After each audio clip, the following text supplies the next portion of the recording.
Ini yang namanya virus itu untuk menjaga kita tidak terpapar harus ekstra. Kalau misalnya kita lengah, bisa aja terpapar. Tapi kalau sudah terpapar, ya bagaimana kita bisa mengatasinya, kan itu yang paling penting. Nah, ini edukasi tentang hal ini perlu. Ya, apalagi kota, karena penduduknya ramai, interaksi pasti lebih sering. Ya. Dan untuk jaga jarak aja susah, pokoknya tak jaga jarak. Dia nanti marah orang tak jaga jarak nih, ya itu. Jadi saya berharap Pak Wali Kota betul-betul memperhatikan hal ini. Ya, jangan sampai Pontianak ini kan kota jasa nih, jasa dan perdagangan. Jangan sampai jadi zona merah.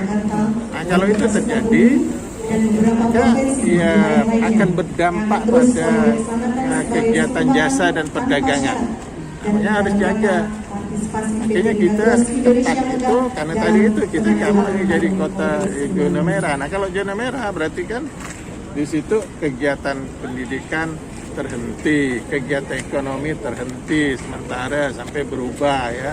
Orang nggak berani datang, kan berarti ya hotel nggak ada penghuni, ya, restoran nggak ada yang beli, kan itu dampaknya. Nah makanya kita harus jaga itu dampak ikutannya sebagai kota jasa. Nah kalau kota industri mungkin hentikan industrinya selesai. Tapi kalau kota jasa yang tergantung pada interaksi antara satu sama lain, tergantung pada ya jasa di berbagai sektor, jasanya terhenti ya udah, kan itu repot. Ya, makanya ini harus dijaga. Ya. Kemudian ya saya tadi yang sampaikan Pak Wali tentang kompetensi dan disiplin. Ini penting ya.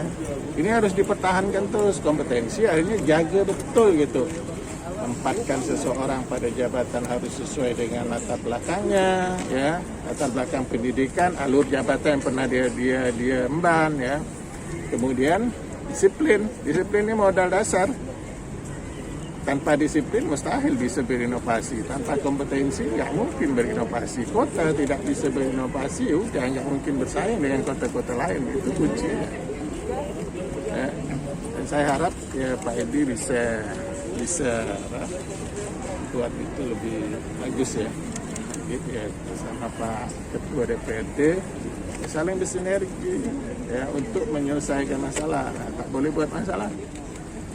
Ya, kalau buat masalah ya tidak bisa menyelesaikan masalah yang ada aja udah banyak ya.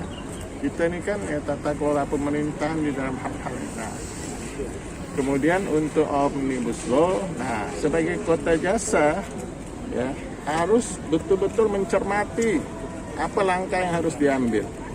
Sebenarnya kalau kota jasa dan perdagangan Omnibus Law bagus benar ya.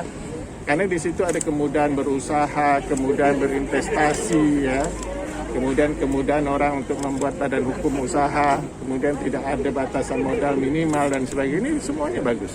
Ya. Nah, mungkin ada hal-hal dari hal-hal percepatan itu. Nah, sekarang siap nggak kita melakukan percepatan itu dan siap nggak kita berinovasi untuk mengambil satu nilai tambah bagi kota ini dari percepatan itu. Kalau percepatan itu hanya kita tonton aja, hanya bisa lewat aja, itu rugi. Nah, tapi kalau kita bisa memanfaatkannya, itu contoh misalnya.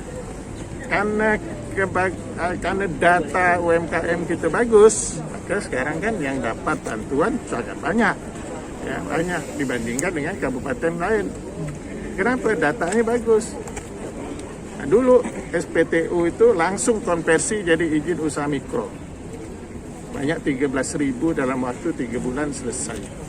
Karena ada daerah lain 13.000. Dan kita bisa karena ya inovasi itu yang kita lakukan. Oke ya, udah ya saya.